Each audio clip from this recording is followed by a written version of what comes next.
Voici les 7 erreurs de Macron en Afrique qui ont conduit à la dégradation des relations entre la France et les pays africains. Première erreur, l'humiliation de l'ancien président burkinabé Roch Marc Christian Kaboré. Lors de son tout premier voyage en Afrique, Macron s'est entretenu avec les étudiants à l'université de Ouaga 1 au Burkina et dans son discours, il a osé humilier le président burkinabé devant son peuple, devant les étudiants, en le prenant pour un réparateur de climatiseurs. C'était sa première erreur. Regardez la séquence. Et moi, je ne veux pas m'occuper de l'électricité dans les universités au Burkina Faso.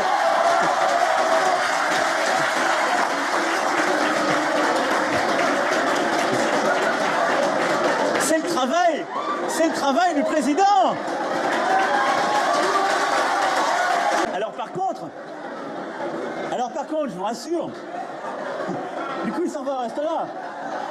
Deuxième erreur, l'humiliation des présidents du G5 Sahel en France. En 2019, le président Macron avait organisé un sommet en France avec les présidents du G5 Sahel qu'il a appelé « Réunion de clarification ». Lors des entretiens, il s'est permis de parler à ses homologues africains comme à des enfants qui sont sous sa responsabilité et qu'il doit éduquer. L'ancien président Idriss Déby n'a pas apprécié. Troisième erreur, la violation flagrante de la souveraineté du Mali. Le président Macron a effectué un voyage dans une ville au nord du Mali sans avertir ni demander l'autorisation des autorités maliennes, comme si le Mali était une préfecture française. C'était à un moment où l'armée française avait divisé le Mali en deux et pris le contrôle total du Nord. Le projet de division du Mali était arrivé à sa phase finale. C'était un message fort adressé aux autorités maliennes, une manière de dire aux autorités de Bamako que le Nord ne leur appartenait plus. Quatrième erreur, le soutien au coup d'État constitutionnel d'Alassane Ouattara en Côte d'Ivoire. En effet, le président ivoirien avait modifié la constitution pour se présenter aux élections pour un 3e mandat, alors que l'ancienne constitution l'interdisait. Cinquième erreur, le soutien flagrant au coup d'État du général Mahamat